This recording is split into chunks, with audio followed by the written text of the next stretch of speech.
Hi hello എല്ലാവർക്കും നമസ്കാരം. നമ്മളിന്ന് പോകുന്നത് പള്ളിക്കൽ ശ്രീ കണ്ടാളസ്വാമി ക്ഷേത്രത്തിൽ മഹാശിവരാത്രി കണ്ടു തൊഴാനായിട്ടാണ്. രജസ്മോന് ഇപ്പോൾ 2.5 വയസ്സുണ്ട്. നമ്മൾ കഴിഞ്ഞ 2 വർഷവും കുഞ്ഞിനെ കൊണ്ട് പോയില്ല, നമ്മളും പോയില്ല. പക്ഷേ ഈ വർഷം പോകാമെന്ന് വിചാരിച്ചു. അപ്പോൾ നമുക്കതിനുള്ള സാഹചര്യങ്ങളെല്ലാം ഒത്തുവന്നു.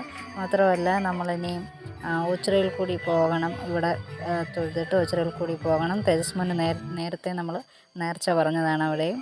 അപ്പോൾ എന്തായാലും നമ്മൾ ആ അമ്പലത്തിനകത്ത് പ്രവേശിച്ചു. അവിടെ എല്ലാവരും രാവിലെ കുളത്തിൽ മുങ്ങി കുളിച്ചിട്ട് വന്ന് ഉരുളുന്നുണ്ട്.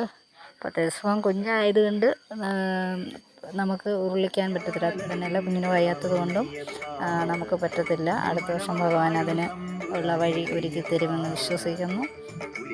ഞാനിവിടെ താഴെ ഇറങ്ങി വന്നു. അമ്പലത്തിൽ കയറിയിട്ട് പിന്നെ ഇങ്ങ് ഇറങ്ങി വന്നു. കാരണം ഇവിടെയാണ് കൂവളത്തുമാലയൊക്കെ കൊടുക്കുന്നത്. കൂവളത്തുമാല, ചന്ദനത്തിരി, എണ്ണ എല്ലാം ഉണ്ട് ഇവിടെ. അപ്പോൾ ഞാനിവിടെ വന്നപ്പോഴത്തേക്കിന് മാല കിട്ടിയതൊന്നും ഇരിപ്പില്ലായിരുന്നു. എല്ലാവരും മേടിച്ചുകൊണ്ട് പോയി.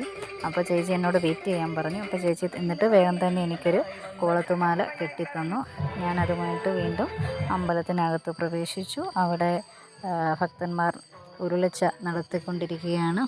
അപ്പോൾ ഞാൻ അവരുടെ കൂടെ തന്നെ നടന്ന് അമ്പലത്തിന് വലം വെച്ചു. അമ്പലത്തിന് വലം വെച്ചിട്ട് അകത്ത് കയറി ഭഗവാനെയും ഭഗവതിയെയും ദേവിയെയും കണ്ട് തൊഴുതു. പണ്ട് കല്യാണത്തിന് മുന്നേ ഇവിടെ ഞാൻ മാസം തൊഴിൽ നടത്താറുണ്ടായിരുന്നു. ഞങ്ങൾ ചേച്ചിമാരെല്ലാം കൂടി വന്ന് മാസവും വന്ന് തൊഴാറുണ്ടായിരുന്നു. പിന്നെ ഓരോരുത്തരുടെ കല്യാണം കഴിഞ്ഞ് പോയപ്പോഴത്തേക്കിന് പിന്നെ അവസാനം ഞാൻ മാത്രമായി. അവസാനം പിന്നെ ഞാനും നമ്മുടെ തൊട്ടടുത്ത് തന്നെയുള്ള വേറൊരു ശിവക്ഷേത്രത്തിൽ പിന്നെ പോകാൻ തുടങ്ങി. കാരണം ഇവിടെ നടന്നു പറഞ്ഞാൽ കുറച്ച് ദൂരമുണ്ട്, ബസ്സില്ല. അപ്പോൾ അന്ന് ഞങ്ങൾക്ക് ആർക്കും വണ്ടിയില്ല. അപ്പോൾ നടന്നു വരണം. അതുകൊണ്ട് പിന്നെ ഇവിടെയുള്ള മാസം തൊഴിൽ നിർത്തിയിട്ട് മറ്റ് ഒരു അമ്പലത്തിന് അവിടെ തന്നെയുള്ളൊരു ശിവക്ഷേത്രത്തിൽ പോയി തുടങ്ങി. അപ്പോൾ എന്നാലും നമുക്ക് പള്ളിക്കൽ ഭഗവാൻ എന്ന് പറയുന്നത് ഞങ്ങൾക്ക് എല്ലാവർക്കും ഈ നാടിന് തന്നെ ഏറ്റവും കാവലായിട്ട് നിൽക്കുന്ന ദേവനാണ്. അപ്പോൾ ഞങ്ങൾ രാവിലെ ഇറങ്ങിയതാണ്. ഇനി ഓച്ചിറയ്ക്കുള്ള ബസ്സിൽ കയറി കായംകുളത്തിനുള്ള ബസ്സിൽ കയറി കായംകുളത്ത് ഇറങ്ങിയിട്ട് അവിടെ നിന്ന് ഓച്ചിറയ്ക്ക് പോകണം.